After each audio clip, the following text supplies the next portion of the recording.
hipoteticamente que a Volkswagen do Brasil se envolve em uma situação de litígio com a Goodyear, que fornece a ela pneus, por exemplo. Para ambas as empresas é muito mais interessante que esse litígio seja resolvido de forma sigilosa. E não que isso se torne um processo judicial em que todo mundo tome parte, todo mundo obtenha informações, todo mundo esteja a par. Então é muito mais adequado, é muito mais interessante que o procedimento ocorra de forma sigilosa. É muito mais prático.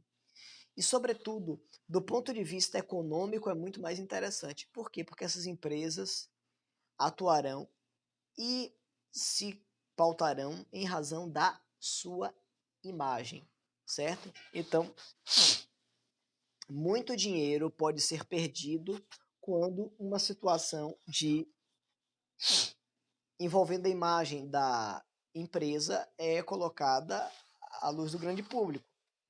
Então, por exemplo, vamos imaginar hipoteticamente que haja uma demanda judicial envolvendo a Volkswagen e a Goodyear, que são os pneus da Volkswagen, por exemplo, isso é só uma questão hipotética, e que se esteja discutindo a qualidade do material. Perceba, muitas pessoas, se tiverem conhecimento disso, vão dizer, olha, eu não quero comprar carros da Volkswagen porque os pneus que vêm são pneus que não me fornecem a mesma segurança de outros tempos. Então perceba, só do ponto de vista de uma hipótese, que o aspecto da imagem, que está diretamente ligado ao sigilo, impacta na economia das empresas. Por conta disso,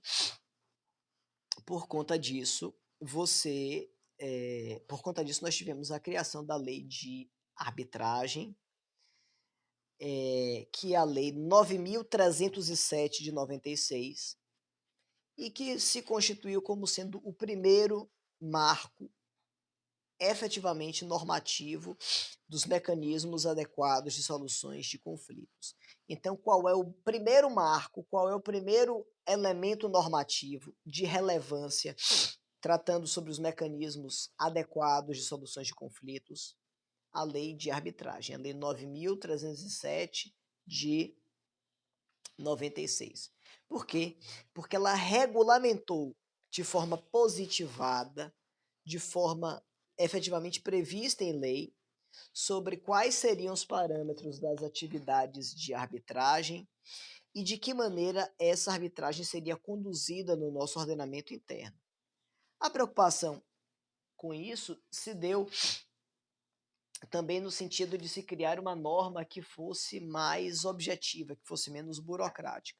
Até então, nós tínhamos como parâmetro geral de orientação das atividades processuais o nosso Código de Processo Civil, certo?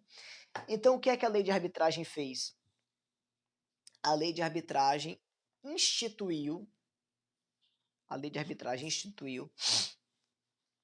um novo conjunto de regras de natureza material e de natureza processual também, buscando tornar mais objetiva, mais rápida, mais célere todas as atividades de promoção de acesso à justiça, certo? E de que forma ela fez isso? A lei de arbitragem, e a gente vai fazer a leitura dela e vocês vão perceber isso à medida que a gente for abordando, ela vai ser uma compilação de todos os aspectos, de todos os elementos positivos, bons, adequados do nosso CPC, do nosso Código de Processo Civil, certo? E o que é que a lei de arbitragem deixou de lado, não incorporou? Ela deixou de lado, ela não incorporou os aspectos de burocracia, os aspectos que eram inadequados para um processo rápido e barato. Tanto é que a lei de arbitragem, assim como é a lei de mediação, vai ter pouco mais de 40 artigos E nesses 40 artigos vai versar sobre todos os aspectos referentes ao direito material e ao direito processual também. Então, tudo aquilo que tem a ver com matéria e tudo aquilo que tem a ver com procedimento vão estar consolidados, vão estar estabelecidos no âmbito desses 40 artigos da lei de arbitragem, certo? Então, a lei de arbitragem, vai representar um dos fundamentos mais importantes de consolidação do sistema multiportas, e ela vai ter uma vantagem muito significativa em relação às demandas judiciais ordinárias, que é exatamente o fato de que ela vai trazer resultados muito mais consistentes, muito mais rápidos e muito mais baratos para quem litiga. Além, logicamente, da questão atrelada ao sigilo, certo? Com a característica ainda de que a atividade arbitral ela vai pressupor que a parte vai, por ela mesma, definir quais são os parâmetros que devem ser utilizados para a solução do conflito. Mas percebam que, quando a lei surgiu, uma série de questões foram levantadas em relação à sua aplicabilidade. Lógico, você está tratando sobre uma questão que envolve conflitos de interesses, é natural que você tenha uma série de questionamentos, e vários deles eram atrelados ao fundamento da sua constitucionalidade. Então, por exemplo, se discutiu sobre a constitucionalidade da lei de arbitragem o seguinte: se levantou como hipótese, haverá a impossibilidade de alguém ser processado ou sentenciado senão pela autoridade competente, ou seja, o artigo 5º, inciso 53 da Constituição estabelece que só pode ser processado ou sentenciado alguém que está submetido a uma jurisdição de uma autoridade competente. O árbitro não é agente público no sentido estrito do termo.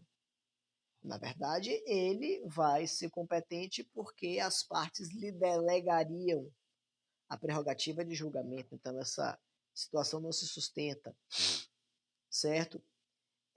Isso estaria afastando das partes o princípio do juiz natural, porque não haveria um juízo prévio, um juízo preliminar. Bom, isso também não impacta na imparcialidade, já que as partes podem escolher livremente quem vai ser o seu julgador. Então, caso elas se sintam prejudicadas, elas simplesmente declinam ou não concordam com a indicação de determinado árbitro. Isso é algo passível. Além disso, se indica que haveria uma inconstitucionalidade porque a arbitragem ela não estaria vinculada à observância das vias recursais. Percebam que a gente vai ver que na arbitragem não há o instituto do recurso. Você não pode recorrer à decisão arbitral, ela é irrecorrível. Bom, mas e nesse caso, como é que ficaria o princípio do duplo grau de jurisdição? Também constitucional, que estabelece que toda demanda deve poder ser analisada por pelo menos uma segunda instância, uma instância de reanálise, de reverificação. Nesse caso, a gente não está falando da jurisdição no sentido estrito do termo. A gente está falando de uma ferramenta que é mais rápida, mais barata, mais objetiva, mas que tem a peculiaridade de não permitir a interposição de recursos. Então, a decisão é aquela e não pode ser modificada. Ainda se discute a questão da constitucionalidade. Não existe reanálise, Vinícius. Pelo menos não do ponto de vista da análise dos fatos. O que vai existir, a gente vai ver mais para frente, é a possibilidade de qualquer das partes suscitar ao árbitro que ele esclareça pontos que sejam omissos, controvertidos. É um instituto que é simétrico aos nossos embargos de declaração que a gente aprendeu em processo, certo? É um instituto similar aos embargos de declaração, embora não tenham esse nome. Mas nesse caso, o que vai acontecer não é uma reanálise, é um esclarecimento sobre aquilo que já foi manifestado, certo? Só um segundinho, Vinícius, se eu só complementar o pensamento, você pergunta já. A gente ainda tem como último ponto, que é suscitado como uma hipótese de inconstitucionalidade, é a proibição, é a vedação de que uma vez iniciado o procedimento arbitral, ou mesmo as partes tendo se vinculado a buscar arbitragem, elas não podem mais discutir aquela demanda perante o poder judiciário, certo? E aí, nós até já citamos isso no comecinho das nossas aulas, alguns juristas suscitaram que essa proibição, ela seria uma afronta ao princípio da inafastabilidade da jurisdição, suscitando que isso seria uma hipótese de impedimento de as partes buscarem o poder judiciário diante de uma situação em que elas estejam, por exemplo, descontentes com o resultado, ou que elas entendam que existe algum tipo de erro de julgamento. De forma alguma existe o afastamento, a vedação ou a eliminação do princípio da inafastabilidade da jurisdição. Pelo contrário, o que você vai ter é uma ampliação desse princípio, que é reconhecido como o princípio da inafastabilidade do acesso à justiça. Nós já vimos aqui que o acesso à justiça ele tem um caráter mais amplo do que o acesso ao judiciário e que contempla a possibilidade de diversas vias serem utilizadas para se chegar ao seu resultado prático, certo? Então, diante disso, se entende que não existe inconstitucionalidade aplicável à lei de arbitragem nesses aspectos, porque mesmo quando a parte está limitada a buscar a jurisdição do Estado, na verdade, o que aconteceu foi uma escolha. Ela optou por uma das vias do sistema multiportas, que não foi a jurisdicional, certo? Só um minutinho. Rafael, só porque eu escrevi hoje aqui. O procedimento da arbitragem em si é optativo. Se fosse para buscar uma segunda análise jurisdicional, antes as partes optassem pela demanda judicial. Exato, Rafael. A lógica é exatamente essa. As partes escolhem escolhem a opção que querem. Se buscarem arbitragem, já sabem que vão ter um procedimento mais rápido, mais objetivo, mais barato, mas não tem recurso, certo? Nenhum modelo é perfeito, mas elas já entram sabendo quais são as regras do jogo. Inclusive, um dos fatores que faz com que a arbitragem seja tão célere, seja tão rápida, é exatamente a vedação, a interposição de recursos. Algo que torna o nosso judiciário bem moroso mesmo é a quantidade de recursos que nós ainda temos. Só um minutinho, Alexandre. Diga lá, Vinícius, se você ia perguntar antes.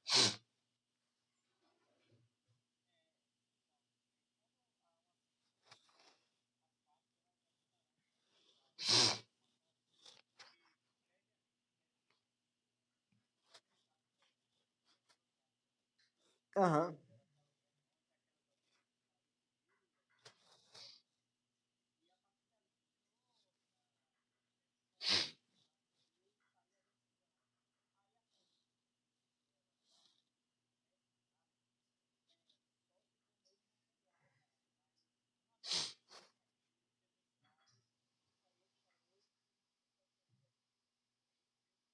E na verdade você vai ter o seguinte: se existir alguma, as partes elas têm acesso antes da sentença a se manifestarem de forma ampla sobre a natureza da demanda, certo? Elas têm liberdade de suscitarem o que elas quiserem. Uma vez concluída essa fase, o árbitro vai decidir, o árbitro vai sentenciar, tá? A decisão do árbitro, ela não é alterável do ponto de vista material, ou seja, o que se decidiu está decidido, não se muda mais. O que é possível, entretanto, é que no momento da sentença, o árbitro tenha deixado de observar algum aspecto de natureza formal, certo? O procedimento arbitral ele é menos burocrático, ele é mais objetivo do que um processo jurisdicional ordinário. Ele é bem mais flexível, ele é bem mais rápido, ele tem menos formalidades, mas algumas existem e essas têm que ser respeitadas, essas têm que ser observadas, certo? Então, o que é que acontece? Se um elemento formal não foi observado, se um elemento formal não foi observado, é perfeitamente possível que a parte busque a desconstituição daquela sentença. Mas perceba, o judiciário não vai fazer análise de mérito. O judiciário não vai reformar a sentença arbitral. O judiciário vai declarar a nulidade da sentença arbitral com base nos parâmetros pré-estabelecidos. Perceba que não há uma sentença constitutiva de direitos, existe uma sentença declaratória. Olhe, essa sentença aqui tem um vício de natureza formal. Ela precisa ser reconhecida como nula, então dela nenhum efeito jurídico pode sobrevir. E aí o magistrado devolve a análise arbitral para que uma sentença sem aqueles vícios seja proferida.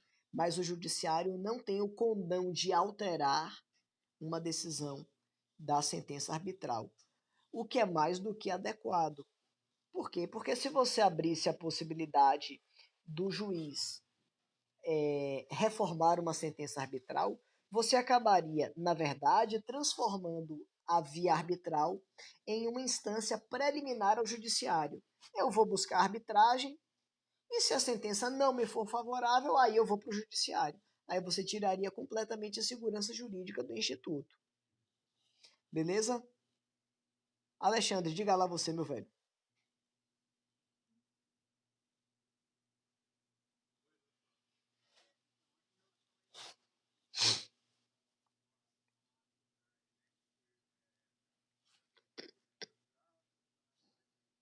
Aham.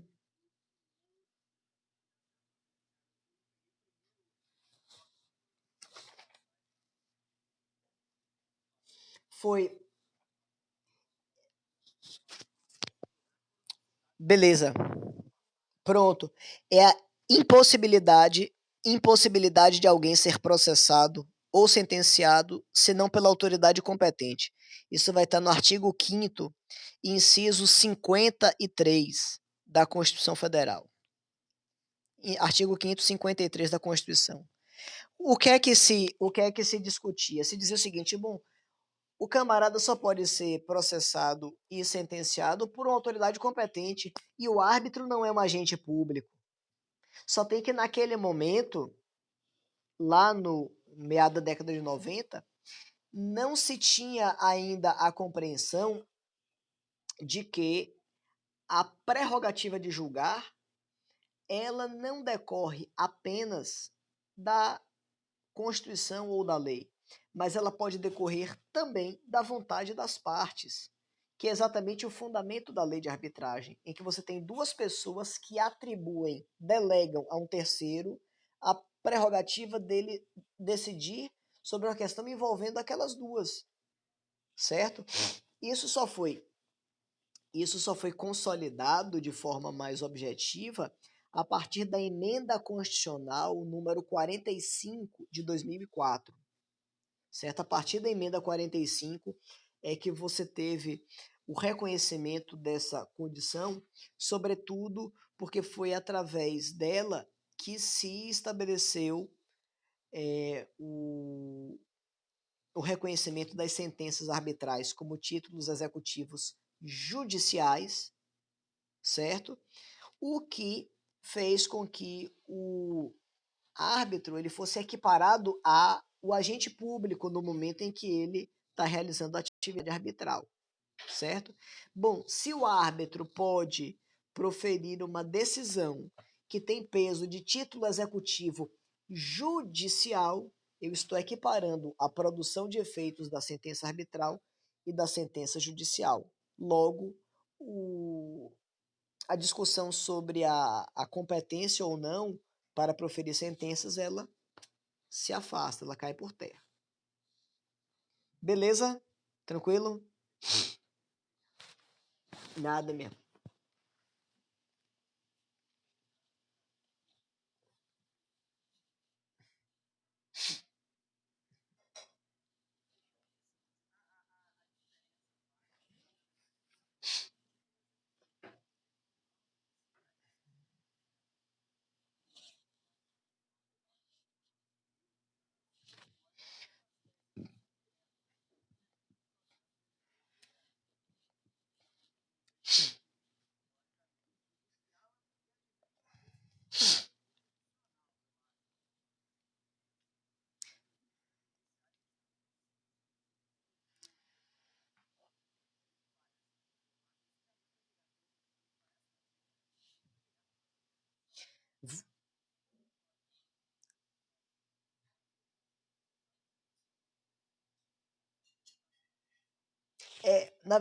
Na verdade é o seguinte, quando você tem um título executivo, você já pode executar diretamente, certo?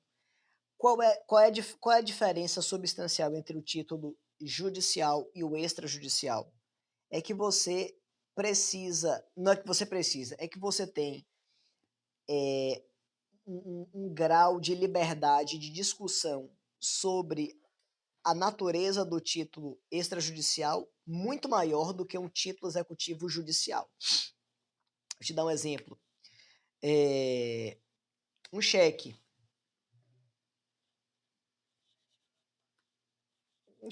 O exemplo clássico, o cheque. O cheque é um título de natureza extrajudicial. Você pode entrar com a execução ou aluguel, sim, você pode buscar a execução desse título pela via judicial, mas existe um campo de discussão muito mais amplo. A pessoa pode suscitar, olha, essa assinatura não é minha, esse cheque não é meu, esse cheque é fraudulento, o contrato de aluguel não dizia isso, dizia aquele outro. Existe um campo de discussão que faz com que o processo de execução de um título executivo extrajudicial seja um pouco mais moroso. Por quê? Porque existe um grau de cognição que permite uma discussão desse âmbito ainda. Enquanto que o título executivo judicial, o judicial, ele é muito mais rápido porque ele pressupõe que toda análise cognitiva para verificar fatores de ordem material e fatores de ordem formal já foram vistos por um juiz. Já houve um juiz que analisou, viu os aspectos de legalidade e disse, olha, a situação é essa aqui, só falta executar. Então, o título judicial, ele vai ter uma execuibilidade muito mais imediata do que um título extrajudicial. Ambos são títulos executivos e ambos podem ser objeto do processo de execução, mas o extrajudicial, ele abre brechas para mais discussões que o judicial já não abre mais, hein? Já vai de forma direta. Beleza? Gerson, nada, meu velho. Isso, Gerson. Se houver um vício no processo de arbitragem, o judiciário manda o árbitro corrigir exatamente. O judiciário não decide. Ele diz, olha, tem um vício. existe uma situação de nulidade, por exemplo, ele devolve para o árbitro e o árbitro é quem decide. O magistrado ele não tem a prerrogativa de analisar o mérito de uma demanda arbitral, certo? Tem uns outros aspectos referentes a esses pontos, mas que a gente vai ver ao longo das nossas abordagens, ao longo das nossas discussões. Beleza? Vamos começar a dar uma olhadinha com calma na lei de arbitragem. Só uma outra coisa, é importante que a gente acompanhe as aulas com a lei de arbitragem, para a gente ir pontuando, para a gente ir fazendo as nossas anotações, as nossas observâncias. Se por um acaso você estiver estudando pelo Vadmecum, com o Vadmecum físico mesmo com você, pegue legislação de 2015 para cá, não pegue nada anterior a 2015 não, certo? Quem tem o Vadmecum mais antigo, de um parente, um primo, use legislação de 2015 para cá. Por quê? Porque em 2015 foram feitas uma série de alterações no Código de Processo Civil. Na verdade, surgiu um novo Código de Processo Civil, foi criada a lei de mediação e foram feitas alterações também na lei de arbitragem. Beleza? Vamos lá. Artigo 1º da lei de arbitragem. Olha só, as pessoas capazes de contratar poderão valer-se da arbitragem para dirimir litígios relativos a direitos patrimoniais disponíveis. Certo? Qual é a primeira informação que a gente deve analisar? Quando a lei de arbitragem diz... Não, 2017 está tranquilo. Só não pode de 2015 para trás. Tá tranquilo. A atividade arbitral, ela está vinculada a uma abordagem de natureza contratual. Quer que é que eu tô com um sem vergonha aqui embaixo que está fazendo barulho. É meu estagiário aqui. Olha ele aqui. É meu auxiliar aqui das atividades de arbitragem. De vez em quando ele corrige umas provas para mim. Olha só. Não é gato não, gente, é cachorro. Eu tava aqui fazendo barulho, tava roncando, se coçando aqui, mas eu espantei ele para lá. Ele me ajuda de vez em quando para corrigir umas provas. Então, a atividade arbitral... Tá vendo, pessoal? Só na resenha. Hã? Olha, Roberta, a moça que me tirou de casa, tá aqui perguntando se eu quero mostrar o cachorro de novo. O povo não quer ver. O povo tá dizendo aqui que não quer ver o cachorro, não. O cachorro tá feio e sujo. O povo não quer ver o cachorro. Vem cá, rapaz, vem. Pronto. Olha só. A gente vai ter na atividade... Olha que presepada, rapaz. A gente vai ter na atividade arbitral... Bora, desça aí. Desça que você tá pesado. Precisa, pai. Tá parecendo um tapete aqui, tá grande. Eu vou ver se essa semana eu pego a tesoura e eu mesmo dou um corte aqui. Para dar uma ajeitada. Olha só, a atividade arbitral, ela pressupõe uma relação de natureza contratual, certo? Ela pressupõe uma atividade de natureza contratual. O que é que isso quer dizer? Se eu estou vinculando a possibilidade de realizar, se eu estou vinculando a atividade de abordagem arbitral a um contrato, eu estou dizendo o seguinte: somente através da existência de um vínculo preliminar é que eu posso ter arbitragem. Então a gente vai ver mais para frente que é muito comum a existência de cláusulas de natureza arbitral no âmbito de um contrato. Então eu tenho um contrato e eu tenho uma cláusula arbitral vinculada ao contrato, certo? Esse é o primeiro aspecto. O segundo aspecto é o seguinte: poderão valer-se da arbitragem para dirimir litígios relativos a direitos patrimoniais disponíveis. Então eu preciso sempre ter em mente que na arbitragem será sempre um direito de natureza patrimonial, tem que estar lidando com patrimônio e tem que ser um direito disponível, certo? Isso é um pouquinho diferente da atividade de mediação, que permitiriam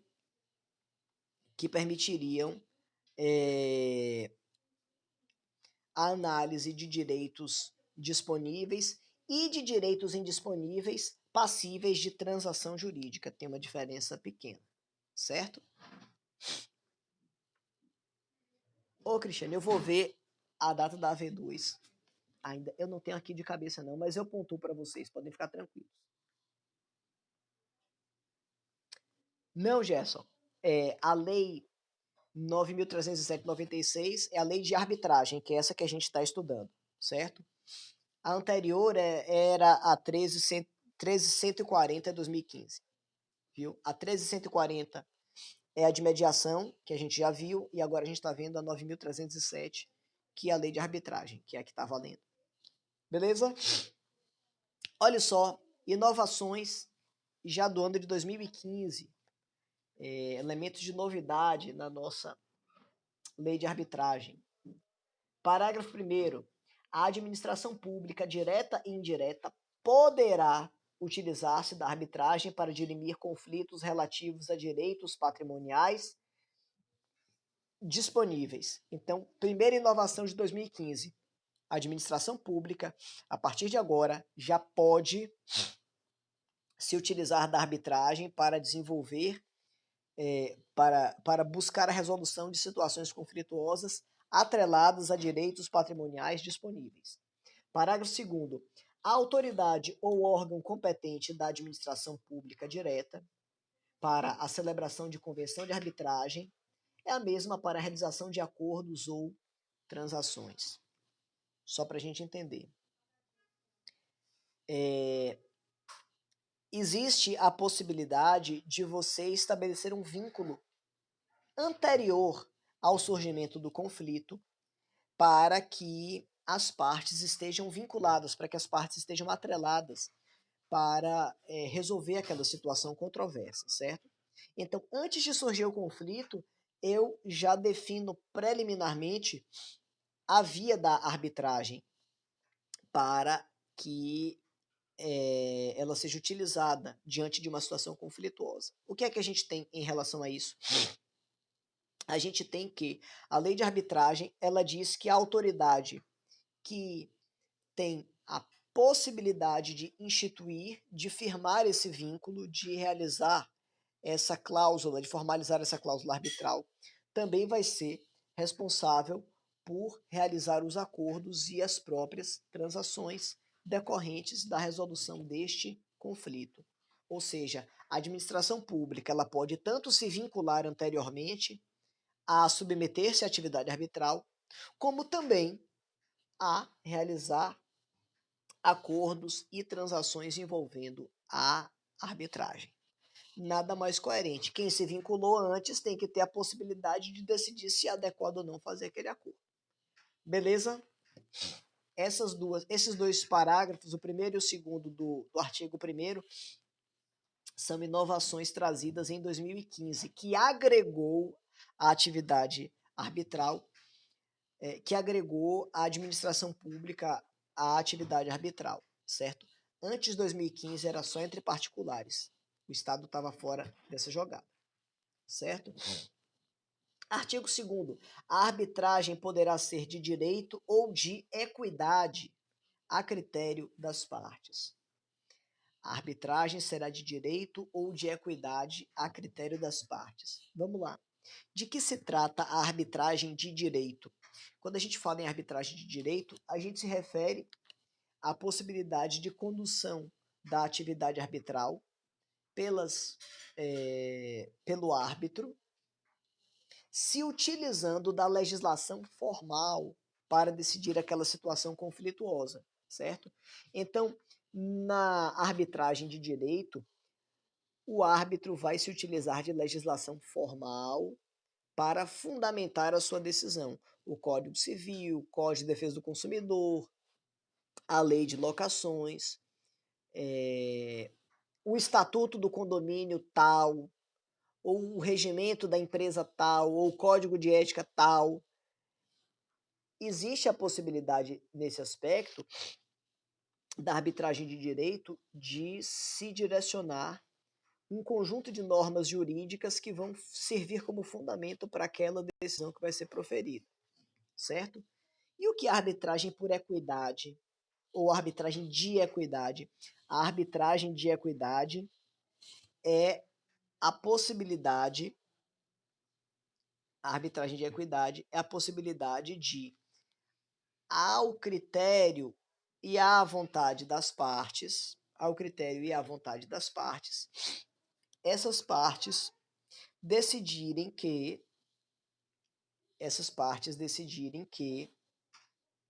a decisão pode ser estabelecida segundo critérios de livre convencimento do árbitro.